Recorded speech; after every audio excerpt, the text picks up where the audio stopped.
Bueno, muchas gracias por la invitación y encantado de poder compartir con ustedes y fundamentalmente poner en valor esta actividad que, por cierto, debiera ser muy simbólica en general el mes entero porque estamos hablando de la arquitectura, del ser arquitecto o ser arquitecta, y eso me parece que es un mérito suficiente para que estemos contentos, digamos, de compartir experiencias, conocimientos y felicitaciones a toda la delegación de Magallanes y en particular a ti, César, por la invitación.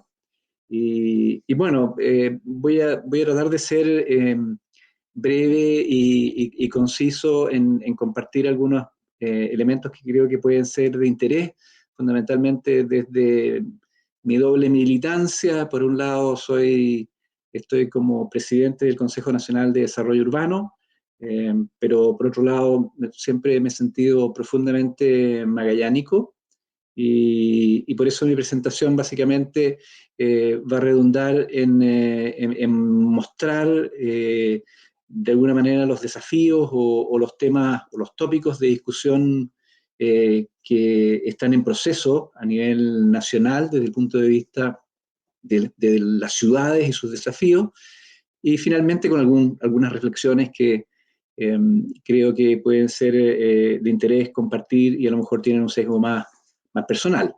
Voy a intentar entonces partir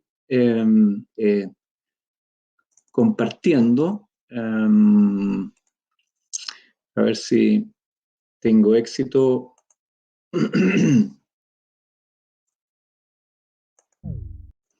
¿Me confirman si están viendo la presentación en formato, y valga la redundancia, presentación? Sí. Perfecto. Perfecto, Sergio. Ya. No, ¿la señal se escucha bien también o no? ¿O hay alguna interrupción? Me avisas cualquier problema, ¿eh? Porque no sería nada raro que tuviéramos durante la presentación algún problema de continuidad de la señal, ¿eh? Sí, hasta el Bien. minuto se escucha excelente.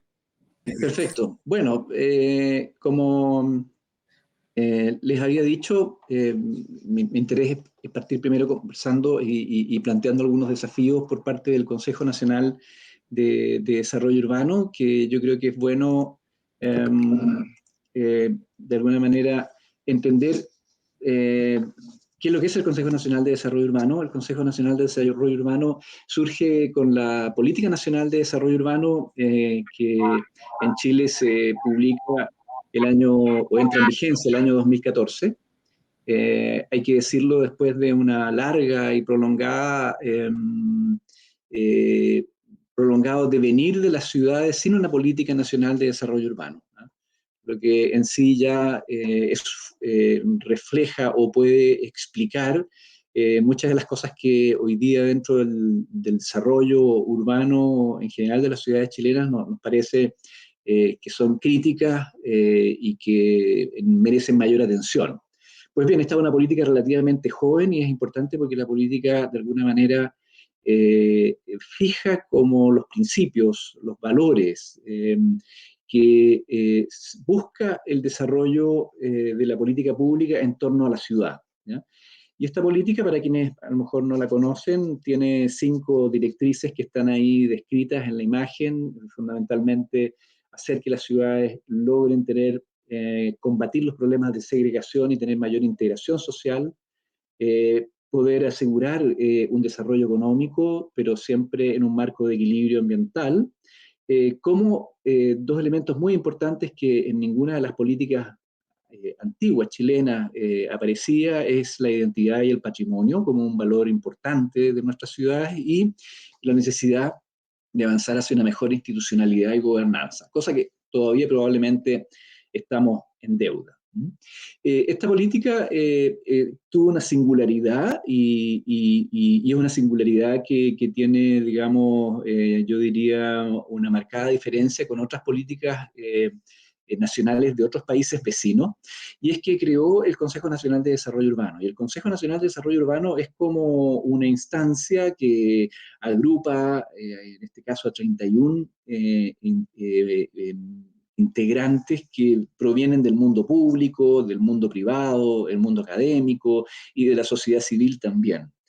Y este consejo, de alguna manera, es como los muchos consejos que ha creado Chile, el Consejo de la Infancia, el Consejo para la Transparencia, el Consejo para la Integridad y una serie de otros que ustedes probablemente han escuchado habitualmente.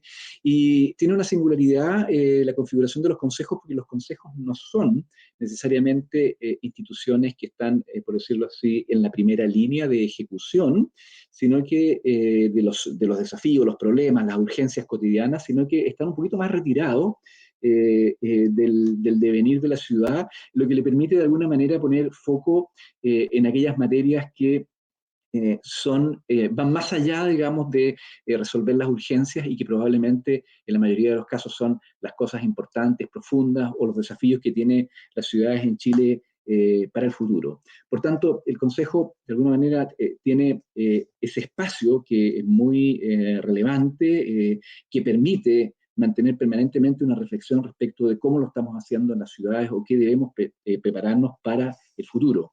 Y el Consejo en ese sentido tiene esa labor, de alguna manera, tener una reflexión permanente y obviamente asesorar a las distintas instituciones públicas para que mejoren su acción sobre la ciudad.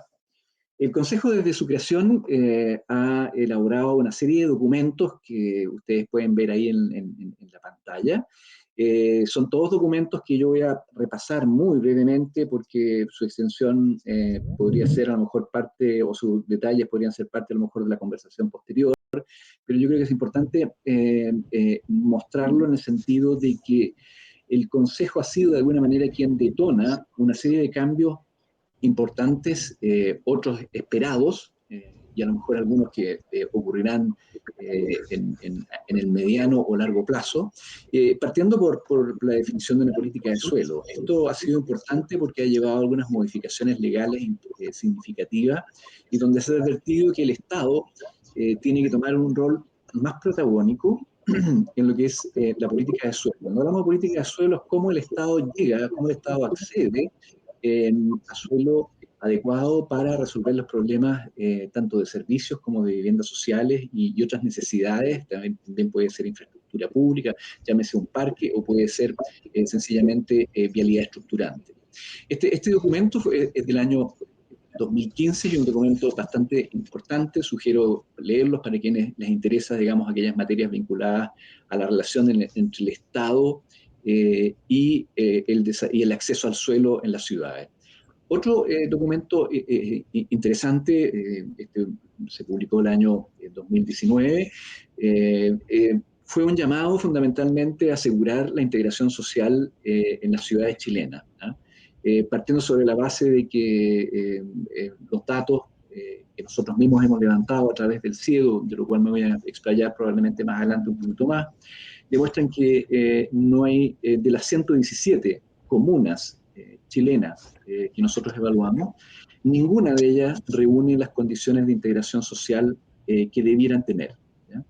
Por tanto, uno puede decir por lo mismo, si no son integradas, por tanto son o desintegradas, o la palabra comúnmente que se usa es segregadas, ¿eh? Y esa segregación obviamente que es una vulnerabilidad enorme, una debilidad gigantesca para el crecimiento de las ciudades en el tiempo de manera sustentable desde la perspectiva social, ¿eh?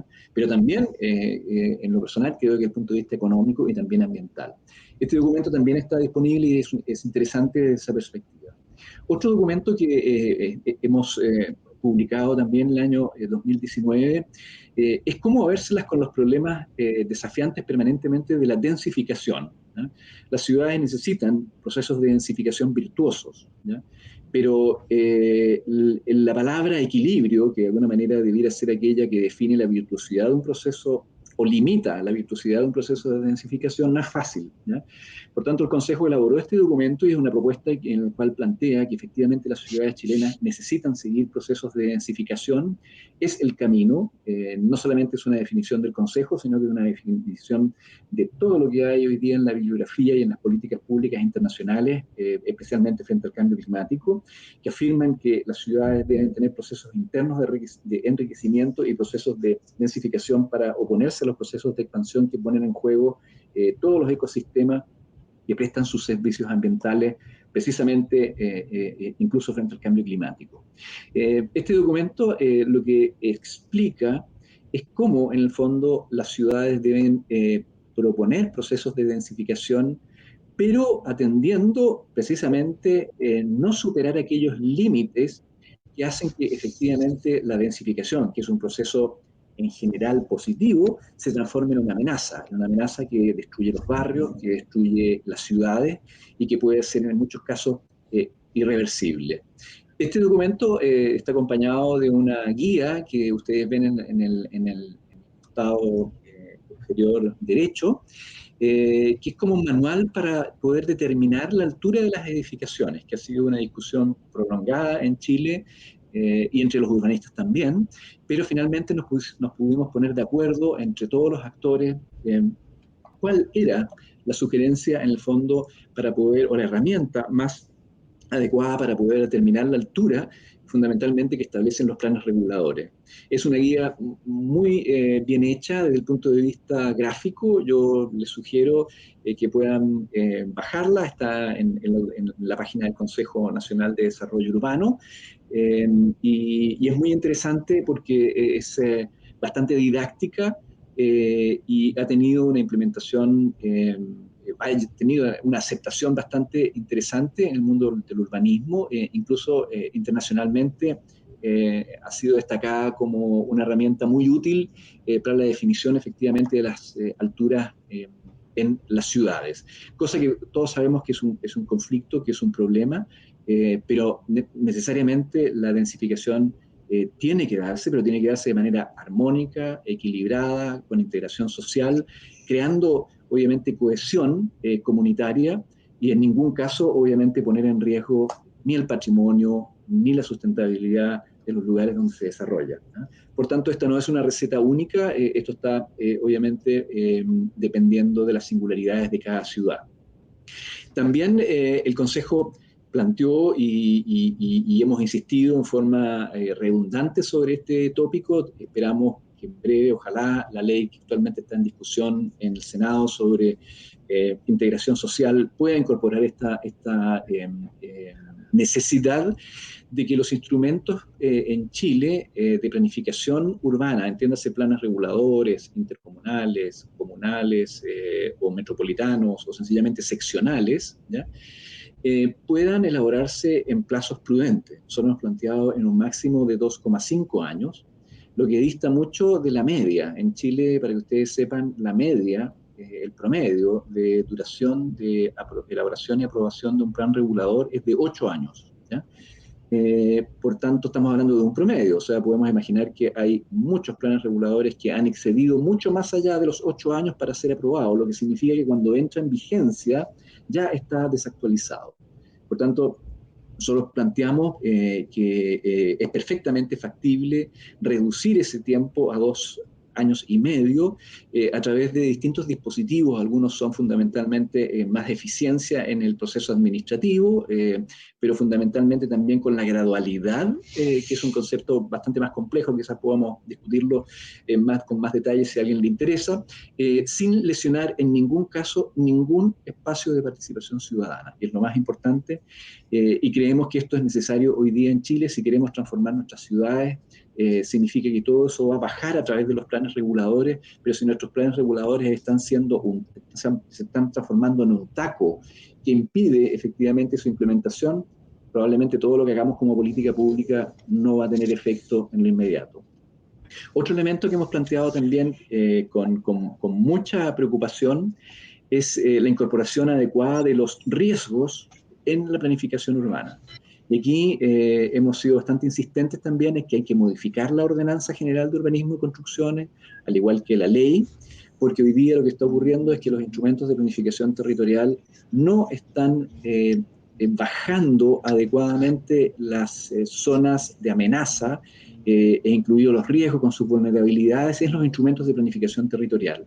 Aun cuando desde el año 91, 92 es obligatorio que los planes reguladores tengan dibujado dentro de sus planes reguladores las zonas de riesgo, en la práctica esto no es aplicable porque tiene una serie de complicaciones administrativas, técnicas, que no voy a entrar en detalle, pero que está haciendo que ciudades, por ejemplo, el caso particular de Talcahuano, que es una de las ciudades con más alto porcentaje de su suelo urbano expuesto a tsunamis, como el año 2010, hoy día no tengan su plan regulador las zonas de inundación de tsunami. Lo mismo pasa con ciudades tradicionales como Penco y otras que son conocidas por su historial enorme de inundaciones por efectos de tsunami. Y esto es una falla que hay dentro del dispositivo legal y normativo que está haciendo que nuestras ciudades sigan creciendo con unos niveles de vulnerabilidad a nuestro juicio inaceptables. Por otro lado, también se elaboró en el Consejo una propuesta para la protección del patrimonio cultural, la cual hoy día forma parte del proyecto de discusión de ley del patrimonio cultural. Nosotros tenemos esperanza de que finalmente esta ley pueda ser promulgada, porque efectivamente entrega una serie de herramientas, entre otras, probablemente la más valiosa es que descentraliza la gestión del patrimonio, ¿ya? Y la aleja del consejo tradicional, centralizado y a veces por muchos criticados por su burocracia, que impide efectivamente que el patrimonio pueda tener un proceso rápido, ágil, de consideración en el desarrollo urbano. Otro elemento que surge es después del 18 de octubre, cuando en Chile se produce el estallido social y nos encontramos que efectivamente todos los problemas de desigualdad, de inequidad y demandas de una sociedad por tener mejores condiciones de acceso a los servicios, a mejor calidad de vida, por supuesto que también a educación, pensiones y otras materias, nosotros entendimos tempranamente que este también era un problema de ciudad. Y efectivamente, hoy día los problemas de integración social, de equidad en el acceso a los servicios y bienes de las ciudades es un problema de desigualdad. Por tanto, en la Agenda Social Urbana, que es un documento que tiene mucho de épico, porque se empezó a elaborar en octubre de 2019, cuando estábamos en la práctica en pleno proceso de convulsión social, ¿ya? Y se plantearon numerosos elementos. Fundamentalmente, este documento propone lograr reducir el déficit habitacional al año 2025 en a lo menos un 50%, lo que es una meta gigantesca. Piensen ustedes que para que esto ocurra, Chile debe construir anualmente alrededor de 100.000 unidades habitacionales con algún tipo de subsidio. En la actualidad se construyen 55.000. Es decir, para que Chile pueda reducir apenas el 50% de su déficit habitacional al año 2025, tiene que construir todos los años 100.000 viviendas con algún tipo de subsidio, y eso obviamente que no se puede producir necesariamente con más recursos que no están, porque hay otras necesidades también de tipo social. Por tanto, la Agenda Social Urbana propone una serie de mecanismos que fueron aprobados por el Consejo y algunos están en la Ley de Integración Social, que voy a pasar a conversar más adelante, que nos da mucha esperanza que efectivamente la integración social, la disponibilidad de suelo público, la construcción de parques de vivienda pública y la inclusión de nuevos actores en el desarrollo urbano, como son las inmobiliarias sociales, efectivamente nos permiten alcanzar esa meta de una manera realista y tal vez, como hoy día estamos planteando también a través de una iniciativa a la cual nos hemos sumado, elaborada por Techo, de llegar al déficit cero al año 2030. Otra sorpresa con la cual nos encontramos como Consejo fue la irrupción de la pandemia. La pandemia evidentemente que dejó en absoluto evidencia, y valga la redundancia, las vulnerabilidades que tenían nuestras ciudades.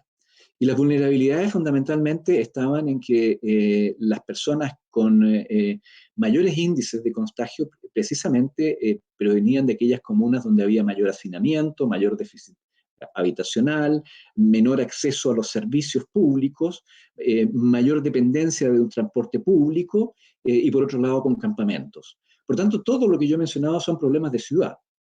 Por tanto, el Consejo planteó y se sumó una idea internacional que ya no es nueva, que es propender a que las ciudades chilenas puedan efectivamente transformarse en ciudades saludables, pero para ello con 3 dimensiones. Propender a la ciudad de 15 minutos, que es decir, una ciudad que permita con movilidad activa acceder en su entorno a 4 fundamentales servicios como son salud, educación, áreas verdes y clúster de comercio. ¿Ya?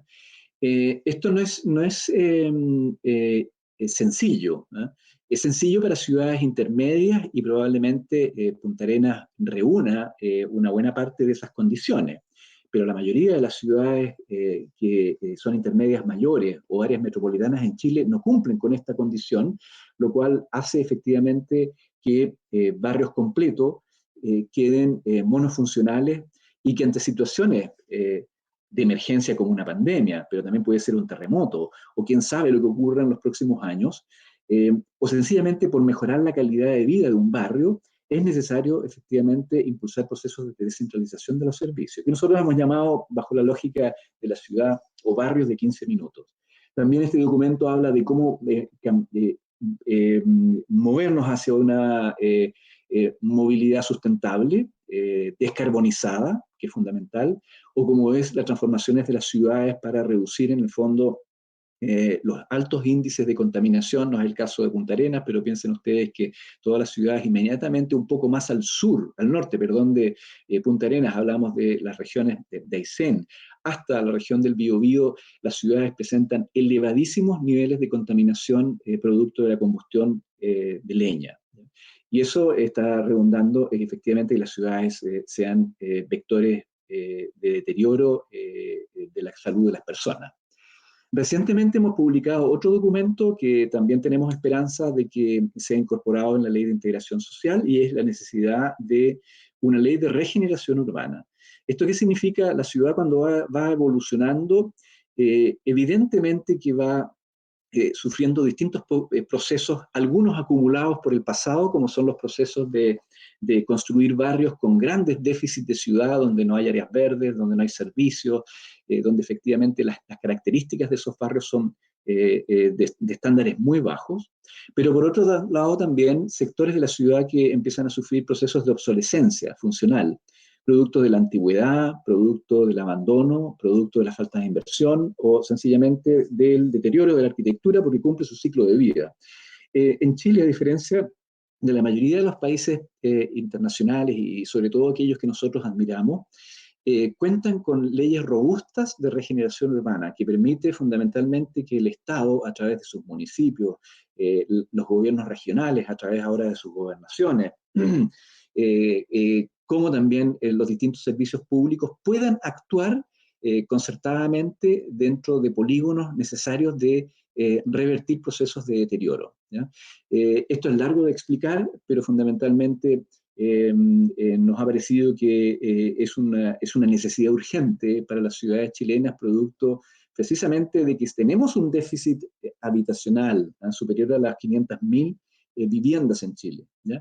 Pero también tenemos que entender que hay un déficit de ciudad, y el déficit de ciudad precisamente son aquellos barrios en los cuales no está la infraestructura disponible para que las personas puedan desarrollar plenamente su calidad de vida. Entendamos parques, servicios, transporte público, acceso a la salud, acceso a la educación o a los clústeres de comercio por lo bajo. Podríamos agregar cultura, podríamos agregar una serie de otros elementos como incluso lo plantean hoy día en Europa, que incluso el trabajo sea, ojalá, en 15 minutos.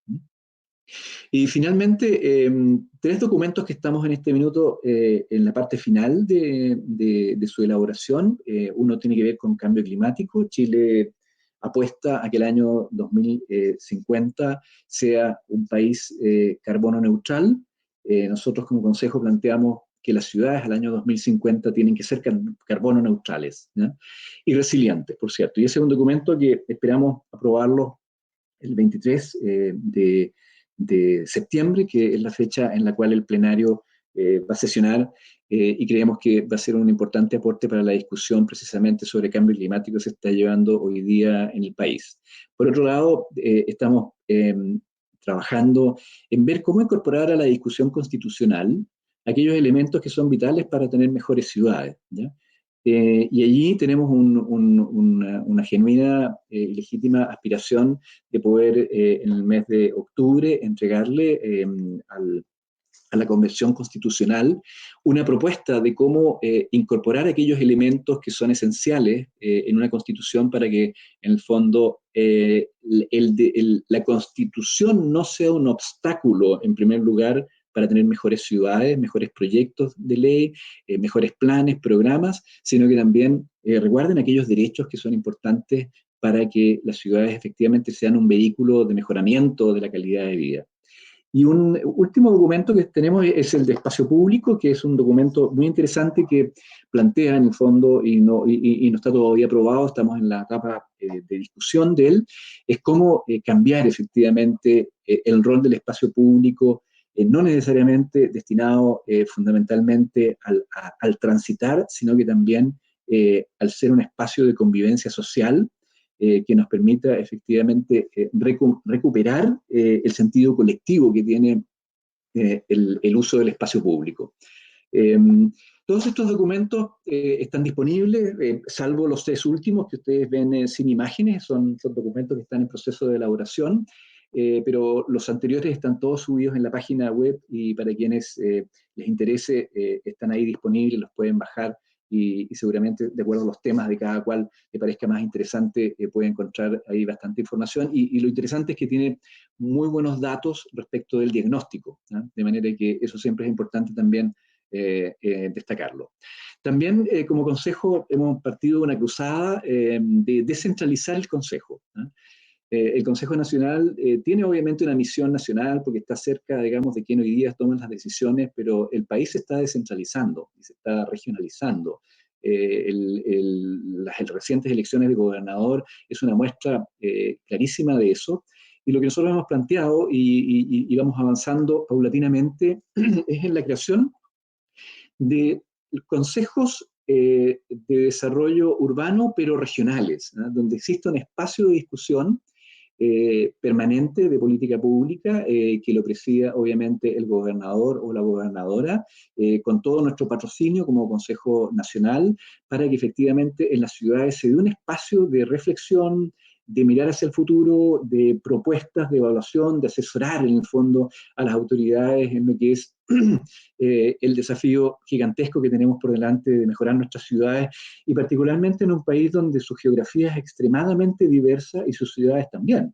Por tanto, las políticas nacionales no encajan siempre para Arica y simultáneamente para Punta Arenas. Requiere una revisión, requiere una mirada local, identitaria, singular, que solamente se puede dar en los espacios de descentralización, para lo cual nosotros estamos aspirando y esperamos prontamente también, ojalá poder crear este Consejo de Desarrollo Urbano Regional en Magallanes. Otros elementos que son súper importantes en el Consejo, y voy a pasar brevemente para no estirar más el tiempo y ojalá dejar espacios para preguntas y conversación, es que el Consejo instauró un sistema que es de indicadores y estándares de desarrollo y calidad de vida, ¿no? Lo hicimos junto con el Instituto Nacional de Estadística, se llama ciedo.ine.cl, está disponible, tiene más de 70 indicadores sobre las ciudades chilenas. Yo voy a pasar muy rapidito con aquellos que hablan sobre particular de Punta Arenas, ¿ya? Ustedes ven ahí, por ejemplo, aquellos indicadores de integración social. Aquellos que son verdes presentan mayores niveles de integración, aquellos que son muy rojos podrían advertir procesos de segregación, como aquellos rojos tenues también, ¿ya? Acá hay datos sobre la disponibilidad de áreas verdes, acceso a las plazas públicas en general, a los parques, sobre ciclovías, una serie de elementos sobre calidad de las veredas, acceso a la educación básica, a la educación inicial, ciclovías, acceso a parques, plazas, ya lo habíamos dicho, vulnerabilidad o también zonas de riesgo, en este caso solamente tsunami, tiene una relevancia menor. Y de esto, dentro de muy poquito, se van a publicar unos informes por ciudades, ¿eh? En las cuales se va a caracterizar, obviamente, con distintos colores y también la tendencia que están teniendo la evolución de las ciudades. ¿Por qué nos interesa esto? Porque nos interesa que las autoridades sepan si sus ciudades van mejorando o si sus ciudades van empeorando, desde el punto de vista, por lo menos, de los más de 70 indicadores que tenemos de calidad de vida de las ciudades. Y esto que yo les muestro a ustedes es una forma más o menos como se van a presentar estos reportes de ciudades y creemos que es importante porque hay que hacer un seguimiento, hay que hacer un monitoreo de las políticas públicas y del desempeño de las ciudades, ¿no? El desempeño de las ciudades no es simplemente un análisis perceptual, sino que tiene que ser efectivamente un análisis profundo de cómo las ciudades van mejorando, si aumentan las áreas verdes, aumentan las ciclovías, mejoran las condiciones del espacio público, mejoran el acceso a los servicios, llámese salud, educación, o tantos otros, como ustedes pueden ver en los distintos indicadores que forma el sistema. Por tanto, creemos que esto va a ser una herramienta muy importante para los alcaldes, como también para los gobernadores y las gobernadoras de las distintas regiones. Y quiero finalizar porque, bueno, esta es la parte más personal. Yo soy magallánico, para los que no saben, bueno, y creo que hay algunos elementos que a mí me interesa destacar, porque por mi experiencia personal, absolutamente, esto es una vivencia absolutamente personal, crecí, digamos, con varios mitos y con imaginarios, digamos, equívocos, ¿eh? Y yo creo que Magallanes tiene una cosa maravillosa, ¿eh? Y que está en un proceso quizá único, singular y privilegiado, en el cual está destruyendo un imaginario equívoco y está destruyendo mitos, ¿eh?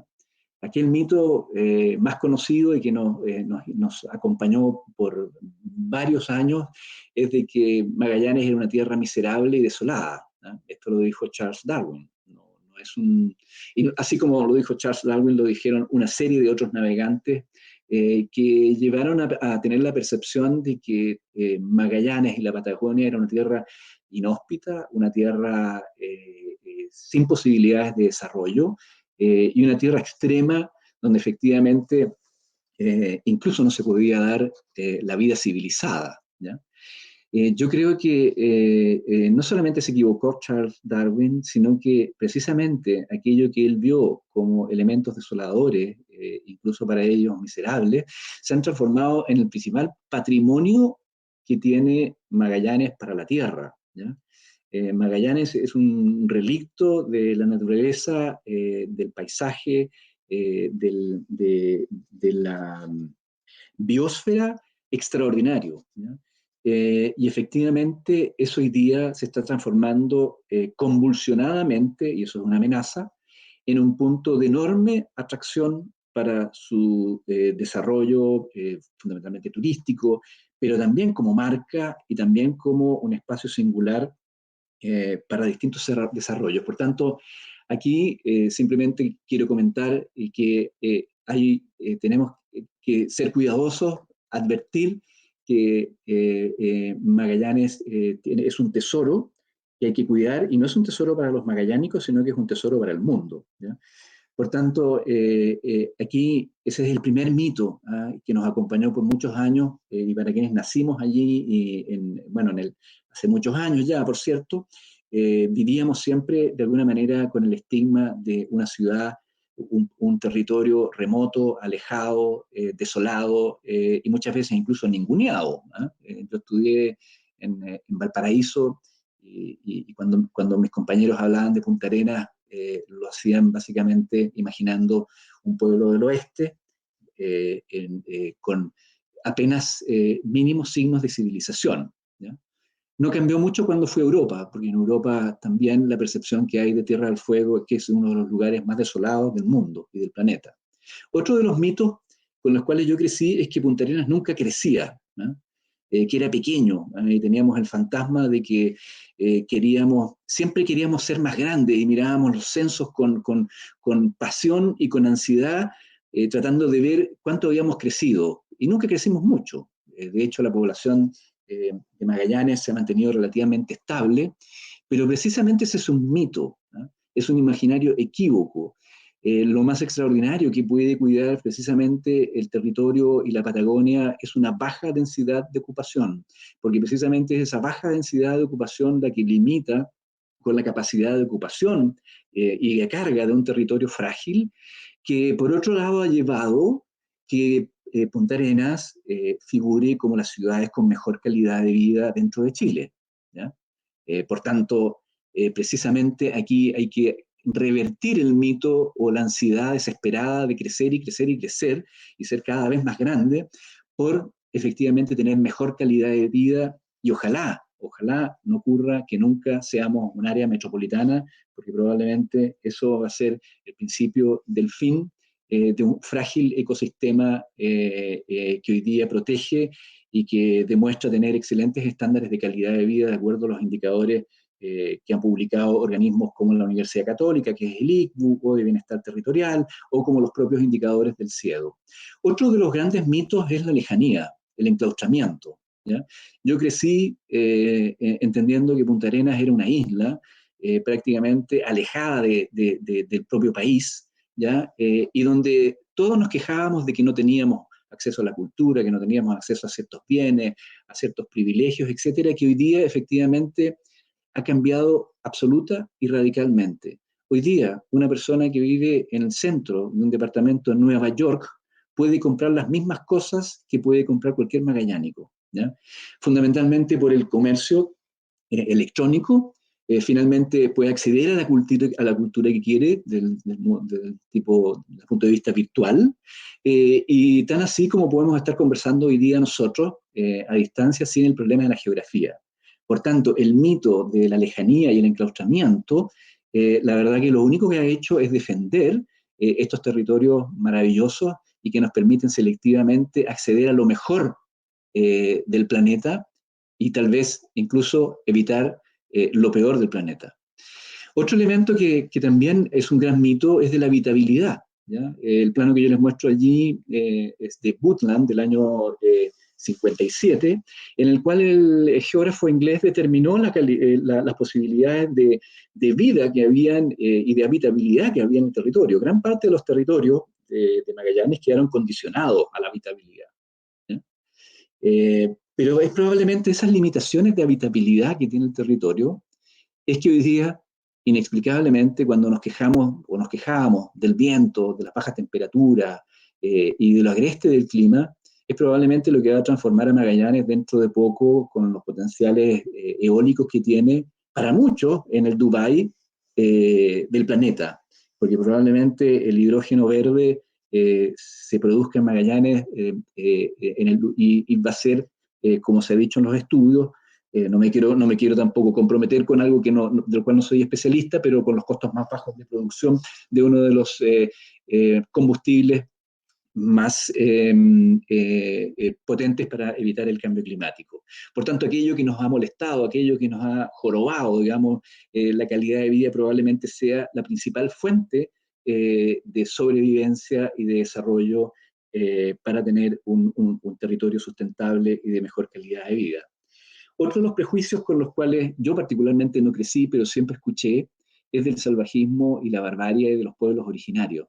Y esto lo digo con mucho sentimiento y con mucha proximidad porque en los últimos años me he dedicado particularmente a poner en valor la cultura Selknam y he descubierto que se trata de pueblos maravillosos, ¿no? Pueblos con una cultura extraordinaria y con una capacidad de enseñanza para las formas de habitar contemporáneos extraordinarios, ¿ya? El pueblo Selknam vivió, al igual que los Cahuéscar y otros, por casi 10.000 años en un territorio desolado, en un territorio miserable para muchos, ¿ya? Y es una demostración perfecta, extraordinaria, de la capacidad de adaptarse a un medio, sobrevivir y ocupar de manera equilibrada un territorio que debemos cuidar. Por tanto, más que acentuar el prejuicio que hay sobre los pueblos originarios de la Patagonia, debemos empezar a revertir y empezar a aprender de los pueblos originarios, porque en ellos está el secreto de que la Patagonia pueda sobrevivir 10.000 años más. Y finalmente, otro de los prejuicios, el desprecio por el patrimonio, ¿ya? Yo me dolió mucho cuando el año 80 un destacado crítico nacional publicó un documento hablando de que la ciudad de Punta Arenas no tenía nada que mostrar desde el punto de vista de la arquitectura. No voy a nombrar el crítico porque además descansa en paz, sería injusto, pues no puede defenderse, pero era un crítico importante de un periódico importante nacional. Y me dolió porque nunca pensé efectivamente de que nuestra ciudad no tenía nada que mostrar desde el punto de vista arquitectónico. Y allí me di cuenta efectivamente que había otro mito. Y pongo precisamente este ejemplo de la ex cárcel de Punta Arenas, porque yo pasaba, digamos, varias veces al día por esta calle, digamos, porque vivía muy cerquita, y era un edificio como cualquier otro, ¿no? Como está lleno Punta Arenas, ¿no?, de edificios. Pero tienen una impronta extraordinaria de un envejecimiento muy noble, de una arquitectura extinta en Chile, que es la neoclásica fundamentalmente, no producto de la mano de obra, de la mano del hombre necesariamente, sino que porque Punta Arenas ha estado bastante privilegiado por no ser afectado por terremotos, ¿no? Y este es un patrimonio extraordinario, ¿no? Y es un privilegio tener hoy día en Chile uno de los pocas ciudades de Chile donde puede uno encontrarse con arquitectura neoclásica, incluso mucha de influencia francesa, intacta, ¿ya? Pero mucho más, ¿no? Toda una impronta que hay de una construcción de un hábitat en una zona extraordinariamente compleja, y que en mí, en lo particular, es un patrimonio destacable no solamente de valor nacional, a mi juicio de valor internacional. Yo esperaría que en el futuro probablemente Punta Arenas pueda escalar en esa jerarquía, pero obviamente ese es un desafío precisamente para los arquitectos y arquitectas, ¿no? De cómo conservar este patrimonio, cómo ponerlo en valor y hacer efectivamente que esta ciudad se enriquezca desde el punto de vista de la conservación, pero también de una buena arquitectura y de un buen hábitat. Entonces, solamente quería compartir esas reflexiones y con esto termino mi presentación. Les agradezco muchísimo la atención y quedo, por cierto, a disposición de ustedes si tienen alguna consulta o entablar una conversación. Muchas gracias por la atención.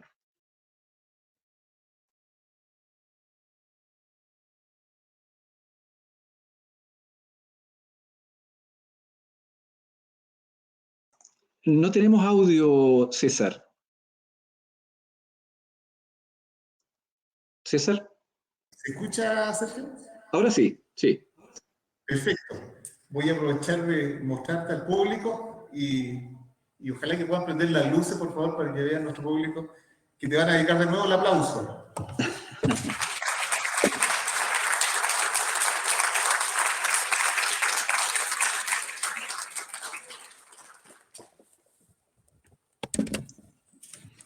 Sí, muchas gracias, Sergio. Ha sido realmente una presentación muy interesante.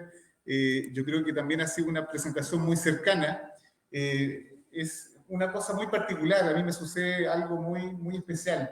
Yo provengo de la ciudad justamente de Talcahuano, una ciudad que en algún minuto tiene que haber tenido la belleza que tiene actualmente Punta Arenas, pero que asolada por terremotos y otros elementos, ¿cierto?, ha ido perdiendo de a poco esa maravillosa herencia patrimonial. Y ya llevo cerca de 20 años en esta ciudad y realmente enamorado de ella. Y creo que es un privilegio para todas las personas que viven acá poder cuidar, poder disfrutar esta maravillosa ciudad y este maravilloso territorio.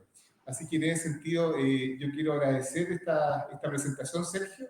Voy a preguntar si es que alguien ahí de los que están en pantalla tuviesen alguna consulta.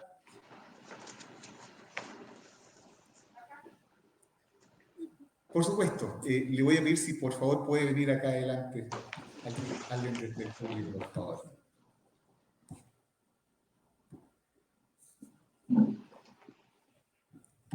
Por favor, si puede pasar por acá, su nombre, por favor. Hola, mi nombre es Erika Miller, soy profesora del Liceo Ruy Alberto Barrera, soy artista visual y entre otras cosas estoy haciendo el curso de diferenciado de diseño y arquitectura en el colegio, que teníamos 6 horas, pero la pandemia nos dejó en 2, así que hemos hecho todo lo humanamente posible. Una de las cosas que me interesa, yo escuché atentamente en la presentación de Sergio Erizuil, que sí, efectivamente son familia muy antigua en Magallanes y han entregado mucho a la cultura. ¿Qué pasa? Me imagino que los arquitectos que están en la región y a nivel nacional han logrado poder hacer un estudio con respecto a todo lo que significa el medio ambiente y la sustentabilidad. ¿A qué me refiero? En esta situación, por ejemplo, de las vías elevadas y los humedales. Todos sabemos que se está construyendo mucho cerca de los humedales y está eliminando un sector que es tremendamente importante para, digamos, el medio ambiente, la sustentabilidad, el tema estético, el tema de la integración, el no segregar. Eso. Gracias. Gracias. Okay. Muchas gracias, Erika. Imagino que pudiste escuchar, ¿cierto, Sergio? La inquietud de Sí, la profesora. no alcancé a escuchar su nombre. Erika Miller. Ah, Erika, sí. Muchas gracias por el comentario, Erika. Sí, lo que está pasando lamentablemente en muchas ciudades de Chile y en particular en el caso de Punta Arenas también, es obviamente este conflicto que está permanentemente en una línea delgada de equilibrio que es entre las necesidades funcionales, productivas, de conectividad, frente a las necesidades de conservar los ecosistemas naturales, ¿ya? Creo yo, en lo personal, que esta rivalidad, digamos, este conflicto que se ha arrastrado particularmente en los últimos 30 años, está cada día llegando a un punto de equilibrio más sensato, aun cuando no como nosotros quisiéramos probablemente, pero fundamentalmente porque se está empezando a poner en valor los servicios ecosistémicos que prestan efectivamente para las ciudades, para el hábitat, todos los sistemas naturales, ¿ya? Y esos servicios ecosistémicos son irreemplazables, ¿ya? Como es, por ejemplo, la absorción de carbono, de CO2 de los humedales, o como es la conservación de la biodiversidad, o como lo es la mitigación de los efectos adversos del cambio climático, ¿ya? Todos esos servicios ecosistémicos se les puede, en teoría, poner un valor, ¿ya? Un costo, que probablemente va a ser finalmente que la rentabilidad, lamentablemente aquí vamos a hablar de la rentabilidad, no es una palabra que me guste, pero para la ingeniería, digamos, matemática y económica, con que se hace mucha infraestructura, probablemente muchas de las obras que nosotros seguimos hoy día construyendo van a tener menores rentabilidades desde el punto de vista social que su no ejecución. Y esto es bien dramático, ¿eh? Porque probablemente muchas de las obras que hoy día de infraestructura que estamos dejando construir, en el futuro tengamos que demolerlas, ¿ya? O sencillamente tengamos que darles un nuevo rol, una nueva función, porque efectivamente está imponiendo costos y afectando o generando barreras a la prestación de servicios ecosistémicos que son fundamentales para la sustentabilidad. Ahora, eso es lo negativo, ¿eh? Yo creo positivamente que cuando yo era pequeño, probablemente Erika, tú eras muy joven, pero cuando yo era pequeño, los humedales eran pantanos, ¿no? Y los pantanos tenían mala reputación, ¿no? Los pantanos eran siempre focos de basurales, y existía casi la política de que había que desecar los pantanos y transformarlos en tierras fértiles o tierras urbanas, ¿no? Eso que hoy día nos parece una brutalidad, ¿ya? Cambió no hace más de 20 años, ¿ya? Y ese cambio ha sido una revolución positiva. Hoy día los humedales tienen una ley de humedales, hoy día los humedales se entiende la importancia que tienen, que no tenían hace 20 años, y yo creo que esto va en un proceso creciente, es decir, de puesta en valor de los sistemas naturales, pero no solamente de los sistemas naturales como tales, como un humedal, donde es indiscutible hablar del valor ambiental que tienen y más allá todavía del valor ambiental, la nobleza con que prestan servicios ecosistémicos para que nosotros podamos vivir mejor. Es increíble, ¿no? Y que efectivamente atentemos con su existencia. Pero también hay otros elementos importantes que nosotros debemos aprender a cuidar, como es, por ejemplo, en el caso de Magallanes, el paisaje ancestral, ¿ya?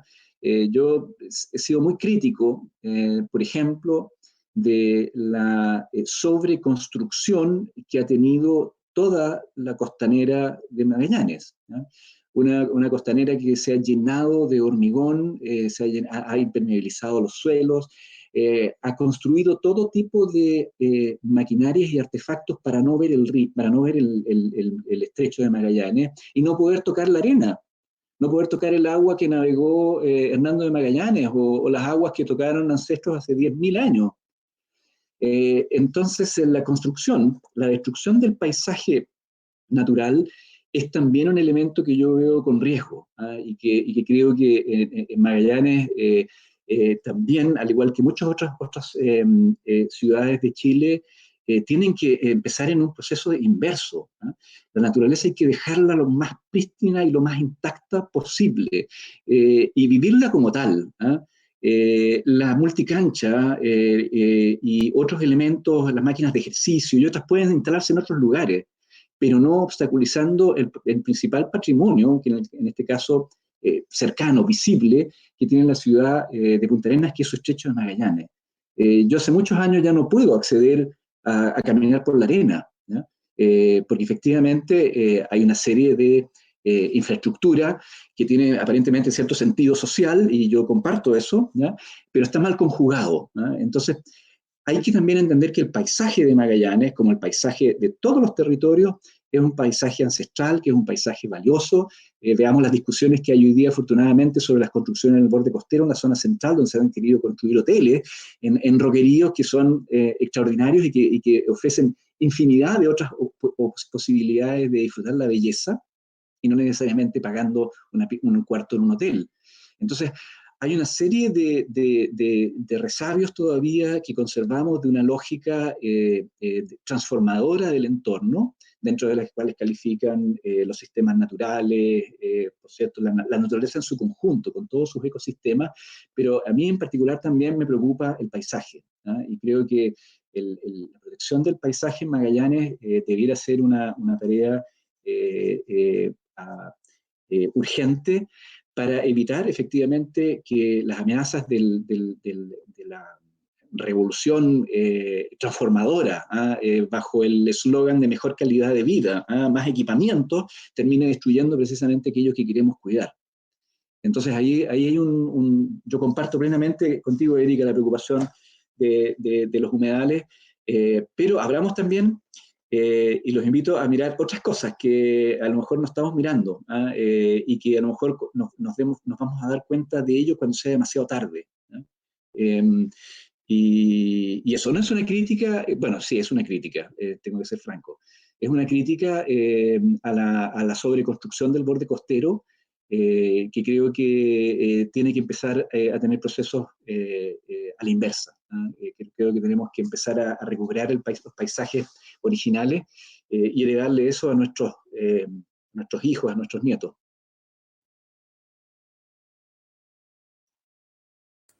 Perfecto, muchas gracias Sergio, muchas gracias Erika. en virtud al tiempo, ¿cierto? Vamos a terminar esta parte de la actividad, agradeciendo, Sergio, tu participación. Es importante destacar que esto va a quedar todo grabado, así que en ese sentido lo vamos a seguir compartiendo con nuestros colegas y en las redes sociales de nuestra delegación zonal.